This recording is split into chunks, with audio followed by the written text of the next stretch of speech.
বন্ধুরা, সেদিন সকালটা ছিল একেবারে অন্যরকম। মা বাবা বাসায় ছিলেন না, তাই পুরো বাড়িতেই শুধু আমি আর আমার ভাইয়া একা ছিলাম। রাতে ঠিকমতো ঘুম হয়নি, তাই সকাল গড়িয়ে দুপুরের দিকেও আমি ঘুমিয়েই ছিলাম। ঘরটা ছিল একটু অন্ধকার, জানালার পর্দা টানা।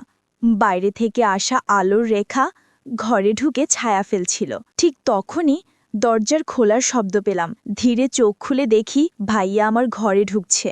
মনে হচ্ছিল সময় যেন থমকে গেছে, বাতাসও কেমন ভারী হয়ে আছে। আমি ধীরে উঠে বসলাম। মনে পড়ল মা বাবা তো বলেছিলেন বিকেলের আগে ফিরবেন না, তাহলে ভাইয়া হঠাৎ এখন আমার ঘরে কেন? বন্ধুরা, আমার নাম বিপাশা।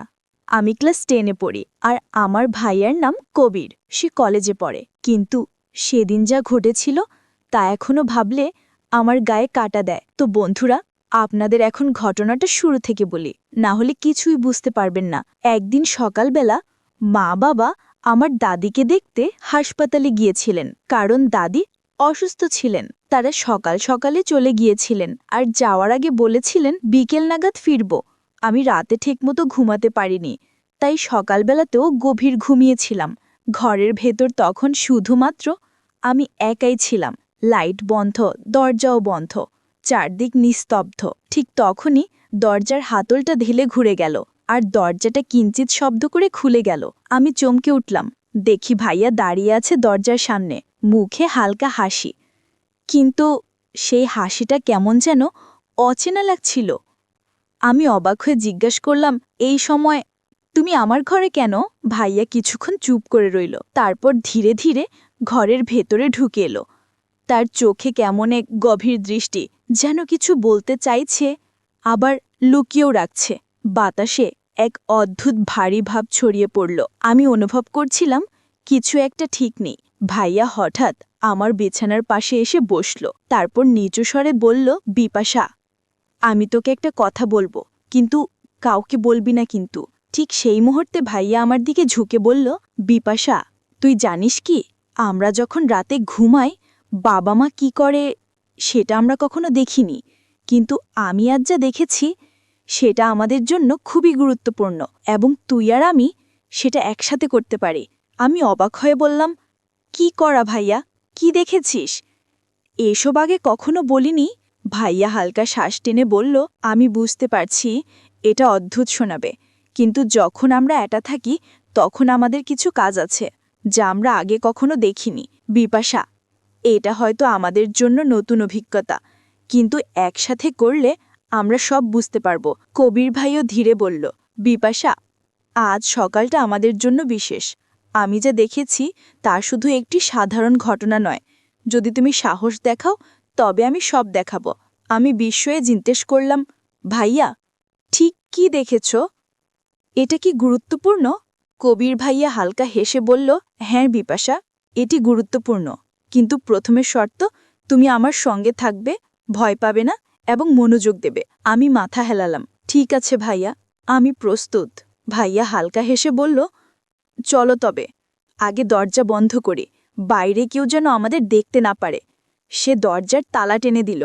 ঘরের বাতাস হঠাৎ আরও ভারী হয়ে গেল, আর কানের কাছে হালকা কোনো শব্দ ভেসে আসলো, যেন কেউ দূরে কানে কানে ফিসফিস করছে, বিপাশা, আজ আমি তোমাকে একটা গোপন জায়গা দেখাবো। ভাইয়া বলল। সে আমাকে ধরে লিভিং রুমের দিকে এলো। ধাপে ধাপে আমরা এগোলাম, আর আমার হৃদয় বেজে উঠল দ্রুত। জানালার বাইরে সূর্যের আলো ঢুকছিল, কিন্তু ঘরের ভেতর সবকিছু যেন ছায়ার মতো গভীর। ভাইয়া কিছুক্ষণ চুপ করে রইল, তারপর গভীরভাবে আমার দিকে তাকিয়ে বলল, বিপাশা, তুই জানিস, এক সময়ে আমি একটা মেয়েকে খুব পছন্দ করতাম। হয়তো তুই জানিস না, কারণ আমি কারোর সঙ্গে তোকে পরিচয় করাইনি কখনো। সে আমার খুব কাছের ছিল। আমি অবাক হয়ে জিজ্ঞাসা করলাম, ভাইয়া, মানে তোর গার্লফ্রেন্ড? ভাইয়া হালকা হেসে মাথা নাড়ল, হ্যাঁ, একরকম। কিন্তু অদ্ভুত ব্যাপার কি জানিস, সে দেখতে তোর মতোই ছিল, চোখ, চুল, হাসিটাও। মাঝে মাঝে তোকে দেখে মনে হয় তার কথা আবার ফিরে এসেছে। আমি কিছুটা চুপ করে রইলাম। তার কণ্ঠে বিষণ্ণতা অনুভব করতে পারছিলাম। তারপর কি হলো? আমি ধীরে জিজ্ঞেস করলাম।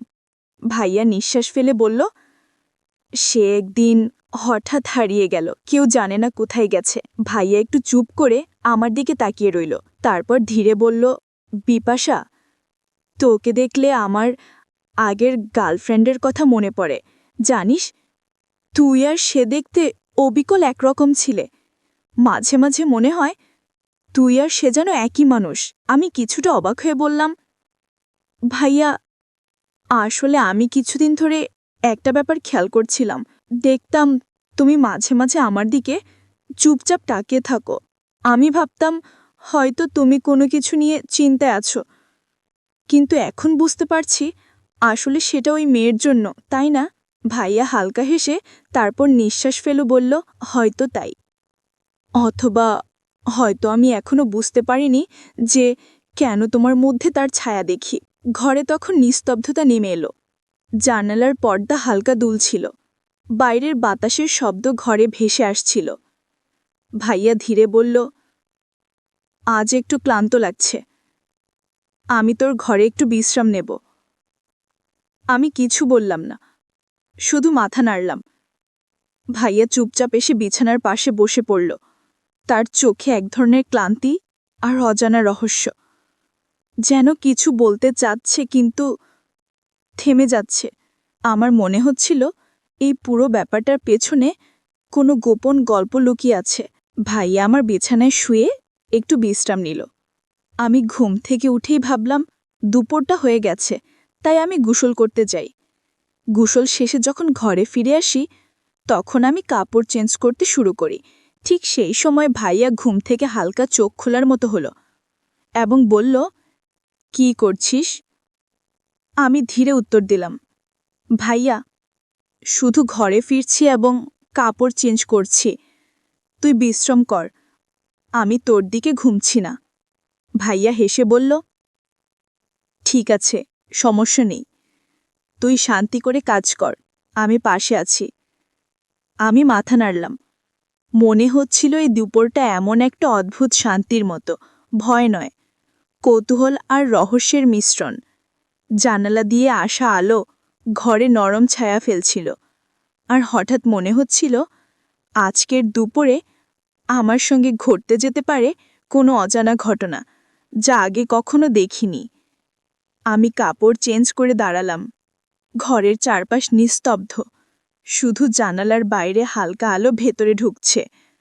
হঠাৎ মনে হলো বাতাসের সাথে কিছু ফিসফিস আওয়াজ ভেসে আসছে, যেন কেউ দৌড়ে কিছু বলছে। আমি ধীরে ধীরে ভাইয়ার দিকে তাকালাম। সে এখন শান্ত, কিন্তু চোখে এক অদ্ভুত জ্যোতি, যেমন কিছু বলতে চাচ্ছে কিন্তু কিছু লুকিয়েও রাখছে। ভাইয়া হেসে বলল, বিপাশা, আজকের দুপুরটা আমাদের জন্য বিশেষ। কিছুক্ষণ পরে তুই দেখবি যা আগে কখনো দেখনি। তবে তুই ভয় পাস না, শুধু মনোযোগ দে। আমি কিছু বললাম না, শুধু মাথা নাড়লাম। আমার হৃদয় বেজে উঠছিল দ্রুত। মনে হচ্ছিল আজ এখানে কিছু রহস্যময় ঘটনা ঘটতে চলেছে, আর আমরা দুজনেই সেই রহস্যের অংশ। তো বন্ধুরা, এই গল্পটি কিন্তু এখানেই শেষ নয়, আরও বাকি গুরুত্বপূর্ণ শেষের অংশ রয়েছে। যদি আপনারা দ্বিতীয় পর্ব পেতে চান, অবশ্যই এই চ্যানেলটি সাবস্ক্রাইব করে পাশে থাকা অল নোটিফিকেশন অন করে রাখবেন। আর আগের থেকে যারা সাবস্ক্রাইব করে রেখেছেন, আপনাদের জন্য অসংখ্য ভালোবাসা রইল।